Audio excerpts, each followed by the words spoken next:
A female morgue attendant works alone at night and uncovers an evil spirit hiding inside a dead girl.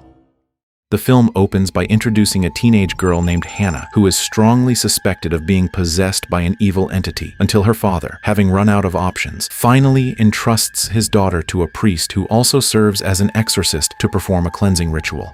However, the attempt does not go as planned, as the force controlling Hannah's body turns out to be far stronger than expected, leaving the priest overwhelmed and nearly powerless. Hannah? Hannah, I know you're in there. You have to fight.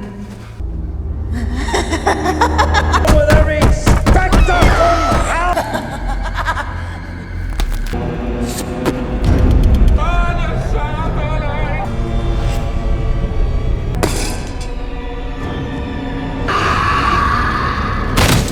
She's mine forever.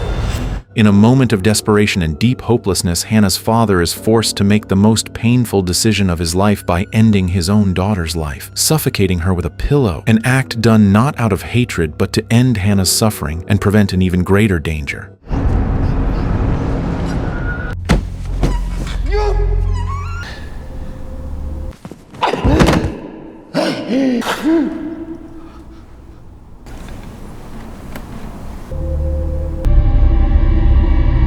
Three months later, the story shifts to a woman named Megan, a former police officer who is still struggling with deep trauma after a tragic incident in which her fellow officer was killed right in front of her eyes. The event leads Megan to resign from the police force, leaving her unemployed and facing growing financial difficulties.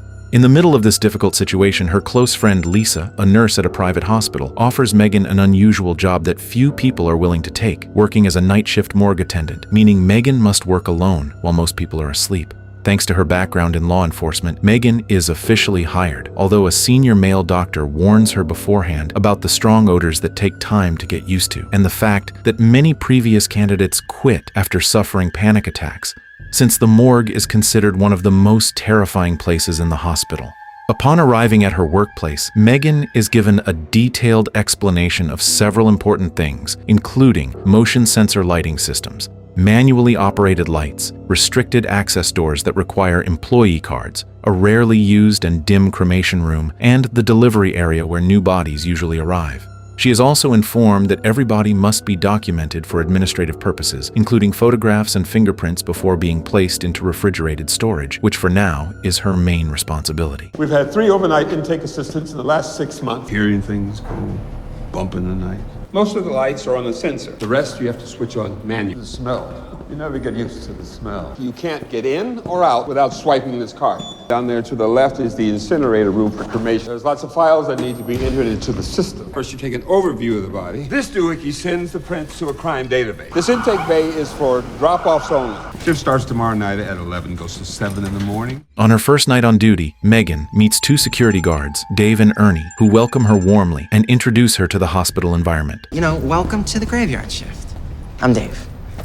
Megan. Nice to meet you. Not long after, Megan receives a new body and begins following the work procedures she was taught earlier. Here he is, but I'm Megan. Dead's the way I like him.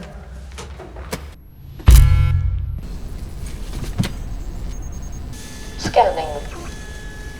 Dave, who turns out to be mischievous, startles Megan as a joke, irritating her, but she chooses to ignore it once Dave returns to his post, leaving Megan alone in the morgue until she suddenly sees a man standing in the middle of the hallway. The disturbing sight later turns out to be nothing more than a hallucination, a lingering effect of the trauma Megan has carried since her last days as a police officer. The next morning, Megan wakes up feeling exhausted after barely sleeping through the night. And later that day, she is visited by her former boyfriend, Andrew, who once served alongside her in the police force.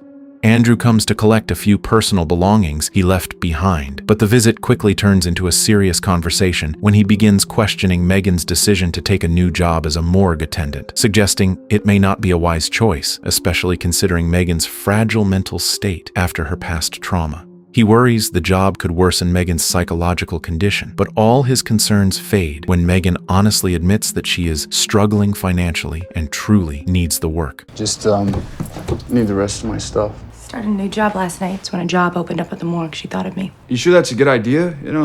I should go. That night, Megan is already back at the hospital, passing time by tossing a rubber ball to herself while waiting for another body to arrive, until the bell suddenly rings, signaling a new delivery. Megan heads to the receiving area, where she is startled by a strange man who claims to be a hospital employee who forgot his keys inside and asks Megan to open the door for him. Sensing something is wrong, Megan refuses and instead calls security to escort the man away. Shortly afterward, an ambulance arrives with a new body, and the delivery worker, John, asks Megan to help carry it into the morgue. Unnoticed by Megan, the mysterious man quietly takes advantage of the situation and sneaks inside the morgue for reasons unknown.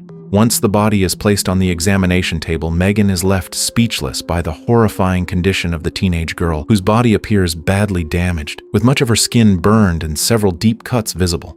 Disturbed by the cruelty inflicted on the victim, Megan silently wonders what kind of person could do something so brutal before telling John to leave so she can handle the documentation alone. As Megan begins the administrative process, a technical malfunction suddenly occurs. The spotlight shuts off and the computer crashes, forcing her to place the body into cold storage while waiting for the system to restart.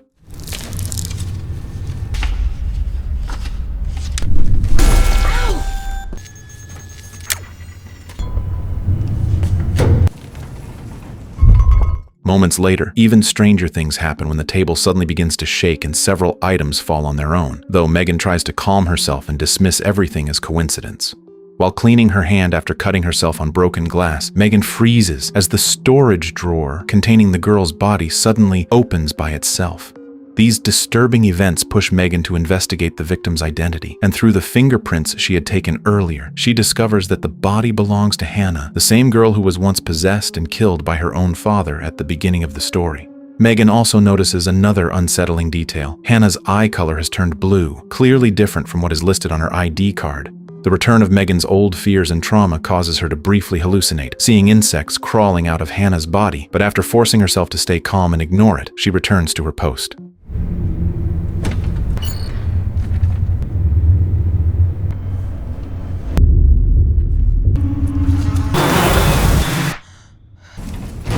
Not long after, strange noises echo from the storage area, and Megan is shocked to find that Hannah's body has disappeared.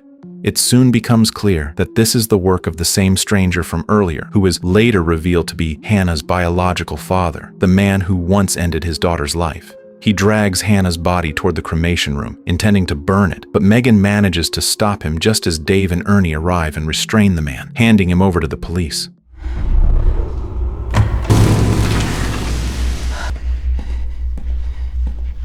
Stop! Put the body down. I've already called security. Megan! Please, listen to me. Gotta destroy her body. Get him up. She's not dead. After things settle down, Megan is forced to continue working alone among the corpses until she once again witnesses something deeply unnatural when Hannah's body suddenly shifts position and appears to breathe. Shortly afterward, Lisa comes to check on Megan after hearing that her friend had been attacked by a stranger.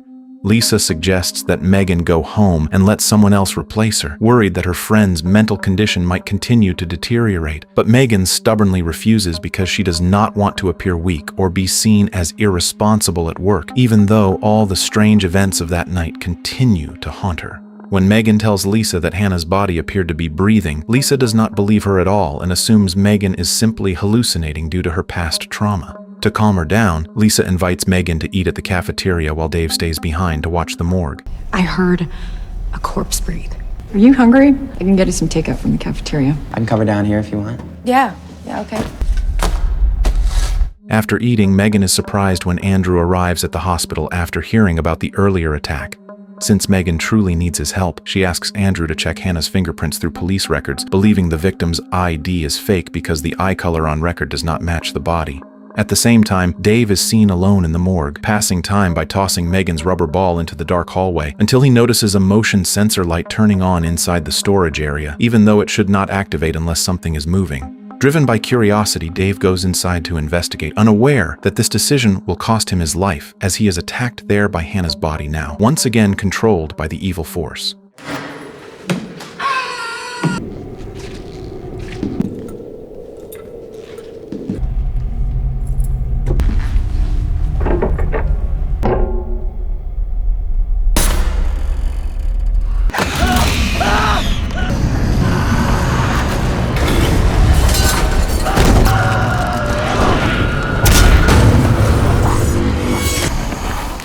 Meanwhile, Megan finishes talking with Andrew and returns to her post only to find that Dave is gone.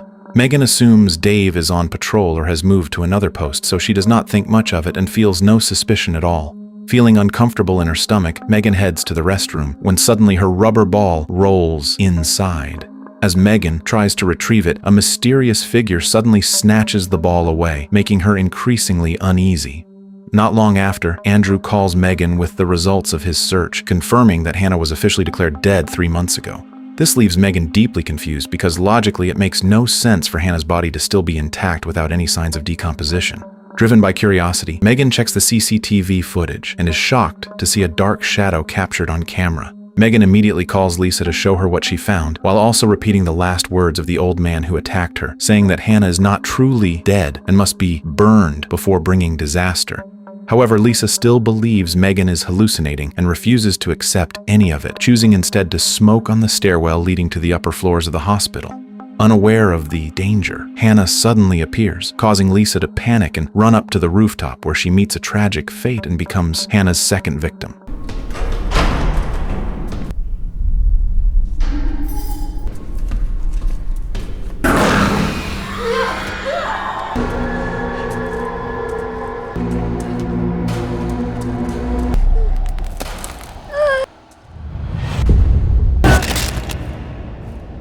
Meanwhile, Megan encounters John again, the delivery worker who arrives with another body. Megan uses the opportunity to show John Hannah's condition, which now looks increasingly impossible as the burn marks and deep cuts that once covered her body slowly fade away, as if Hannah is healing herself. John, unaware of Hannah's original condition, doubts Megan's claims and believes she is under too much stress, advising her to stay calm and maintain her mental stability. After saying goodbye, John leaves the hospital, but Megan casually checks the CCTV and notices a pair of legs entering the elevator, seemingly following John's direction. Shortly afterward, John's car suddenly stops as if it has run over something, but when he checks underneath, there is nothing there. Instead of leaving immediately, John walks into the darkness to investigate strange sounds, only to be attacked by Hannah, making him the third victim. If you ever want to talk, I'm the guy. Thank you.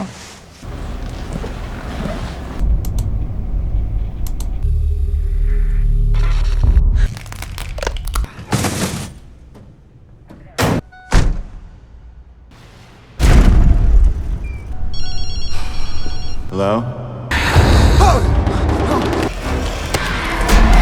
Megan realizes the danger too late and finds only John's empty parked car, prompting her to call Andrew and ask him to come to the hospital immediately. But the situation worsens when Hannah's father suddenly reappears after overpowering 2 police officers who were escorting him, determined to stop everything before it is truly too late.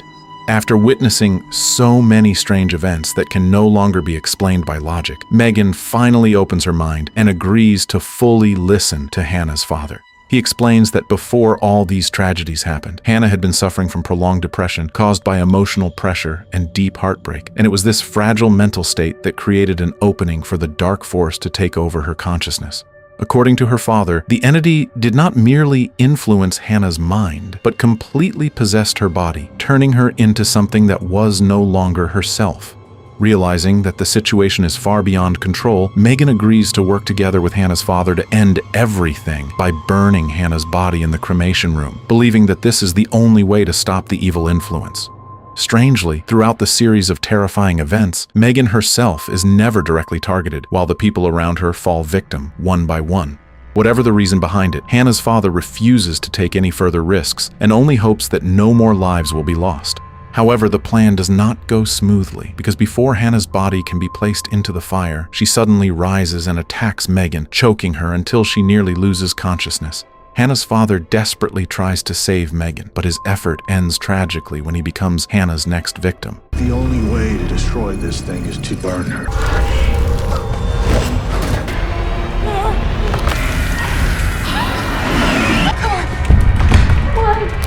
Megan runs back to her post hoping to hide and gather herself, but the sense of safety lasts only briefly when she sees Hannah crawling along the wall with unnatural movements, a horrifying sight that causes Megan to pass out.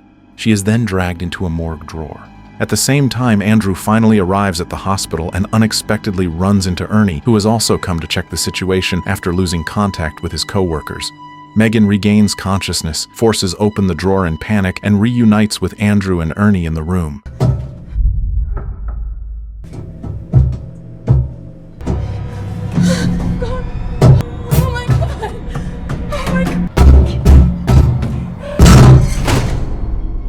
Get out of here. We have to get out of here. The tension reaches its peak when they finally witness Hannah crawling on the wall with their own eyes, proving that everything Megan has been saying is not a hallucination. But this truth comes at a heavy price when Ernie becomes the next victim in the chaos. As the number of victims increases, Hannah's body appears fully restored and stronger than ever, even lifting Andrew into the air. Seeing Andrew in danger and exhausted from being constantly terrorized, Megan grabs Andrew's gun and fires several shots at Hannah until she collapses motionless.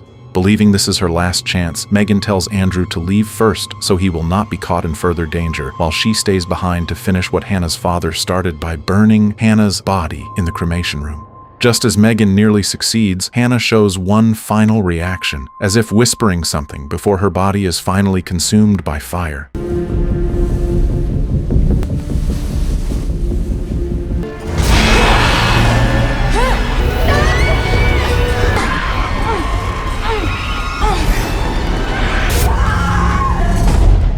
Shortly afterward, Andrew arrives with the authorities to secure the scene, while Megan is seen sitting alone, quietly tossing her rubber ball with an expression far calmer than before.